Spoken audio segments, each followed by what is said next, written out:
ഇന്നേ മാർക്കറ്റിൽ നിന്ന് കിട്ടിയ നല്ല അടിപൊളി മത്തിയാണേ. കുറച്ച് നമ്മൾ മുളകിടും, കുറച്ച് നമുക്ക് ഒരു 3-4 എടുത്തിട്ട് മപ്പാസ് വെച്ച് കാണിച്ചു തരട്ടെ. മത്തി മപ്പാസ് നിങ്ങൾ വെച്ചിട്ടുണ്ടോ? നമ്മൾ ഐക്കൂറയും ആഗോലിയും അല്ലെങ്കിൽ അതുപോലെയുള്ള മീനുകൾ, കരിമീനൊക്കെ അല്ലേ മപ്പാസ് വെക്കും. ഈ മത്തി മപ്പാസ് വെച്ചാൽ സൂപ്പർ ടേസ്റ്റാണ്. എങ്ങനെയാണെന്ന് നോക്കാം, വായോ. ആദ്യം തന്നെ നമുക്ക് ഈ മത്തിയൊക്കെ ഒന്ന് ക്ലീൻ ചെയ്ത് തലയൊക്കെ കളഞ്ഞ് എടുത്തുകൊണ്ട് വരാവേ. എന്നിട്ട് വരയിട്ടെടുക്കണം. മത്തി മപ്പാസ് വെക്കാൻ വേണ്ടിയിട്ടേ ഇതാ മീനൊക്കെ വെട്ടി കഴുകി കൊണ്ടുവന്നിട്ടുണ്ട്. അതിലേക്ക് നമ്മളൊരു ചെറിയ മസാല ഒന്ന് കൊടുക്കണം കേട്ടോ. ലേശം മഞ്ഞപ്പൊടിയും കുറച്ച് മുളക് പൊടിയും, എന്നിട്ട് കുറച്ച് ഉപ്പും കൂടെ ചേർത്ത് മീനിലൊന്ന് തേച്ച് പിടിപ്പിക്കണം. ഒരു ഷാലോ ഫ്രൈ ചെയ്ത് വെച്ചിട്ട് വേണം നമുക്ക് കറി തുടങ്ങാം. ഈ മുട്ട ഉള്ള സമയമുണ്ട് മീനിൽ ഇങ്ങനെ മുളക് പിടിക്കത്തില്ല, തെന്നി കളിച്ചുകൊണ്ടിരിക്കും. ഒരു പാൻ അടുപ്പ് വെച്ചിട്ടുണ്ട്. നമ്മളിനി അതിലേക്ക് കുറച്ച് എണ്ണ ഒഴിച്ചു കൊടുക്കുക. നന്നായിട്ട് ചൂടായി കഴിയുമ്പോൾ മീനൊന്ന് ഫ്രൈ ആക്കി എടുക്കണം. ഷാലോ ഫ്രൈ മതി കേട്ടോ. എണ്ണയൊക്കെ നന്നായിട്ട് ചൂടായപ്പം നമ്മുടെ മീനെ പെറുക്കി അങ്ങോട്ട് ഇട്ടേക്കാം. മുളക് പുരട്ടിയിട്ടേ മീൻ്റെ കളറിന്, അതായത് കറിക്ക് ആ മഞ്ഞ കളർ അങ്ങ് പോകരുത്, അതിന് വേണ്ടിയിട്ടാണ് കുറച്ച് മുളക് പൊടി ചേർത്തേ. മീനൊക്കെ ഒന്ന് തിരിച്ചും മറിച്ചും ഇട്ടായിരുന്നേ. ഏകദേശം ആയിട്ടുണ്ട്. ഒത്തിരി മുരിഞ്ഞു പോകരുത്, കുറച്ചെണ്ണയാൽ. ഈ എണ്ണയിലേക്ക് ഇതാ ഒരു 2 മണി ഉലുവയിട്ടെ. അധികം ഇടരുത്, 2 മണി.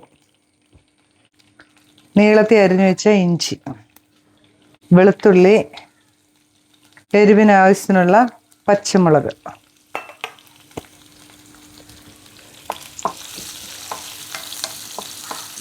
ഇഞ്ചിയും വെളുത്തുള്ളിയൊക്കെ ഒന്ന് വാടിയപ്പം ഇതാ സവോള എടുത്തിട്ട് കൊടുത്തു. കുറച്ച് കറിവേപ്പില,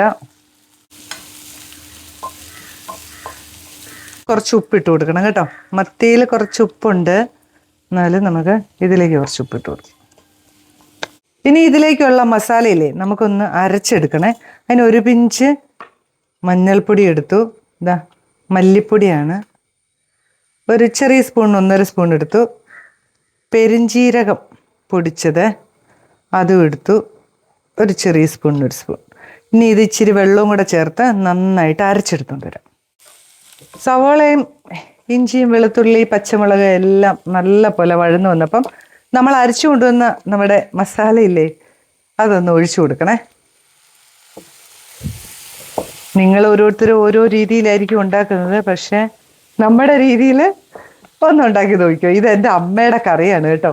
അമ്മ ഉണ്ടാക്കിക്കൊണ്ടിരുന്ന ഞങ്ങൾക്ക് നല്ല മത്തി കിട്ടുമ്പോൾ ഉണ്ടാക്കി തന്നുകൊണ്ടിരുന്ന ഒരു കറിയാണ് കേട്ടോ. ഇനി നമുക്ക് ഇതിലേക്ക് കുറച്ച് പുളിവെള്ളം ഒഴിക്കണേ.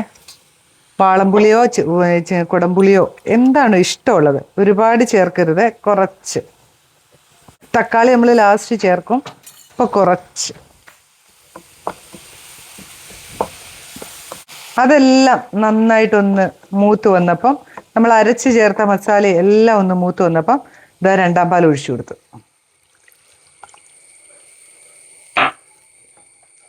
ഇത് നന്നായിട്ടൊന്ന് തിളക്കട്ടെ. നമ്മുടെ 2-ാം പാലൊക്കെ നന്നായിട്ട് തിളച്ച് വന്നപ്പം ഇനി നമുക്ക് മീൻ പെറുക്കിയിട്ട് കൊടുക്കാം.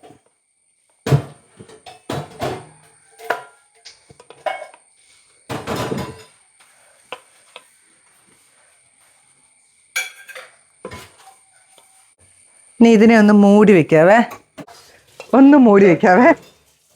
നമ്മുടെ മത്തി 2-ാം പാൽ ഒഴിച്ചിട്ട് നോക്കിയേ, നല്ല പോലെ ബാക്കിയുള്ള വേവും എല്ലാം റെഡി ആയിട്ടുണ്ട് കേട്ടോ. ഇനി നമ്മൾ ഇതിനകത്ത് ചേർക്കുന്നത് എന്നാണെന്നറിയോ, ഒരു ലേശം കുരുമുളക് പൊടിയെ ഒന്ന് വെതറി കൊടുക്കണം. ഇത്ര മതി. 1-ാം പാൽ ഒഴിച്ചു കൊടുക്കുന്നു. ഒന്ന് തിള വന്നോട്ടെ.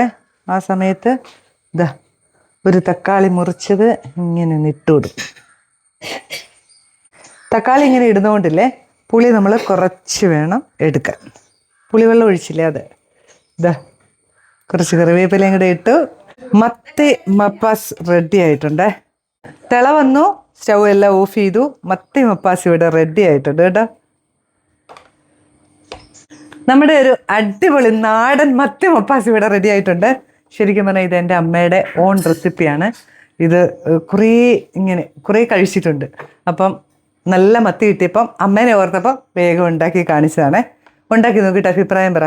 ചിലപ്പോൾ നിങ്ങൾ ഇങ്ങനെ ആയിരിക്കത്തില്ല മപ്പാസ് ഉണ്ടാക്കുന്നത്, പക്ഷെ നമ്മുടെ രീതി ഇങ്ങനെയാണ്. ഉണ്ടാക്കി നോക്കിയോ, സൂപ്പറാണ്. അപ്പം ഇത് അപ്പത്തിനോ ചപ്പാത്തിക്കോ ചോറിനോ എന്തിനും കഴിക്കാം, നൂൽപുട്ടിനോ ഒക്കെ കഴിക്കാം. നല്ല അടിപൊളി ഒരു മത്തി മപ്പാസ് കണ്ടോ, നല്ല ടേസ്റ്റാണ്. അപ്പം ഞാൻ കുറച്ച് ഇൻഗ്രീഡിയൻസ് ഒക്കെ എടുത്തത് 5 മത്തിയല്ലേ ഉണ്ടായിരുന്നുള്ളൂ.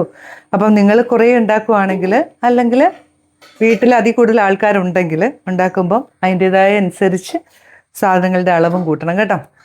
അപ്പോൾ പുതിയൊരു വീഡിയോ ആയിട്ട് ഞാൻ വരുന്നതായിരിക്കും. ബൈ.